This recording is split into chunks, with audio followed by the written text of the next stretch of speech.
Now, you and I, we had lunch at a restaurant, and we noticed the stairs. Right. But you made a comment about the waiter or the waitress, and let's talk about that a little bit.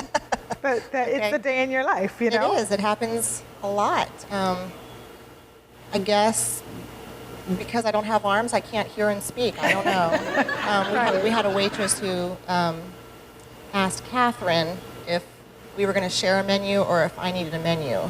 Yeah. Like, hello, I'm over here. Right. Yes, I need a menu. I don't know what you have. Yeah, and So. and asked if does she want to take that with her? Does she want to take that to go? Yeah, she does. And you were like, okay, I'm here. I can speak for myself. Yeah, I think what's interesting is that there's a lot of ignorance. Right.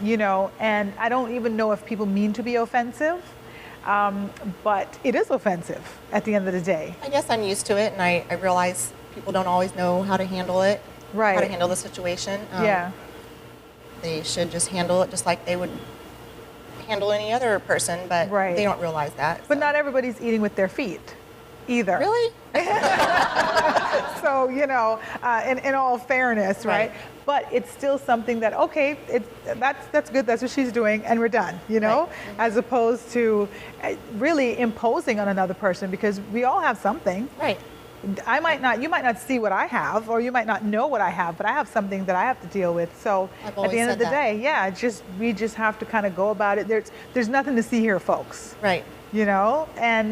But I think sometimes people don't realize, and like people that speak another language, they'll talk about people talking slow and loud when they talk to them. They're like, I'm not deaf. I'm not deaf. I just don't know what you're saying. You can say it as loud as you want. I'm still not going to know what you're saying, you know? So I think that's really just interesting. But we need to have tolerance, and we need to just kind of just treat each other as normal, because we're all on this journey. You're a mom. You love your kids. You want the best for your kids. You get up every day and you do what you have to do. Right. You make dinner. You make breakfast. You make their meals, and you wash clothes. And okay, that's what we're all doing too. Right. So Same things you're doing. Yeah, definitely. I just do them differently. Now, we didn't talk about the fact that you actually are a bodybuilder. I mentioned that that's how I found you. Right. But this is what you do. This is a big thing. When did you get into that? Oh man, I've been into fitness kind of all my life.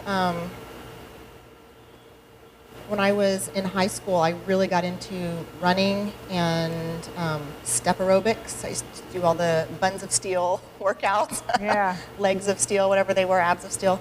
And then it just continued when I went to college. I kept swimming. Swimming was always a big part of my life. Swimming and running and doing all the aerobics. And then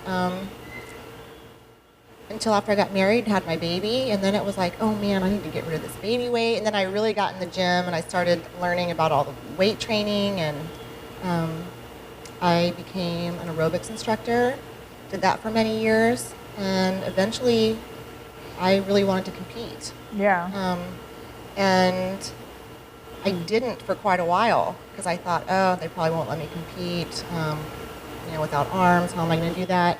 Right. But many people encouraged me to do it anyway, and I called up the chairman of who does the local shows where I live, and spoke with him, and he said that I absolutely could compete. And so I started getting ready for a show, and that was back in July of 2003. Right. And I've been doing it ever since. Okay. Now, I know that there's I saw some comments on Facebook that there are some parts of the competition that you can't participate in. Does that, the arms part, right? Does that stop you? Well, no, I participate in everything. We have 2 rounds. We have a physique round and we have a fitness routine round, because I don't actually do bodybuilding, I do fitness. The fitness, okay. And there are 3 mandatories in the routine that I can't do. Okay. Because you need your arms. Yeah. But I spoke with the head judge not too long ago after my last couple shows, and she said that they don't dock my points for that. She said, we judge you on the difficulty of your skills and your routine based on your limitations. Well, that's good. Yeah. It was good to hear, because I always just assumed that my score got knocked down because of the mandatories I can't do. Right. Well, that's fair. Right. That's fair. That's good. So, people, you have a website. So tell the viewers where they can catch up with you. And see My your stuff. website is fitnessunarmed.com. That's cute. Little play on words there. Yeah, definitely. So catch up with her on, on her website, and you have all kinds of goodies there. And Yeah, my stuff. blog. You can go right to my YouTube station, right to my blog. Yeah. There's a lot of galleries. There's photos for sale. Lots of cool stuff. Okay. And if you want, if you want her to speak anywhere, you can also contact her through that. Also, next week we're going to come back and follow her around. So you don't want to miss it. Next week's show will be Miss Barbie herself, and we're going to catch up with her in a day in her life, kind of. But also want to catch some of your cooking segments. Okay. So we're going to have like all kinds of good stuff. So stay tuned for next week's show. Thank you so much for coming on the show and coming all this way. And I hope that we're going to show you a good time before you leave, and that this is just one of many trips to the Cayman Islands. Right. Thank you. Barbie Thomas will be back with more. Stay tuned.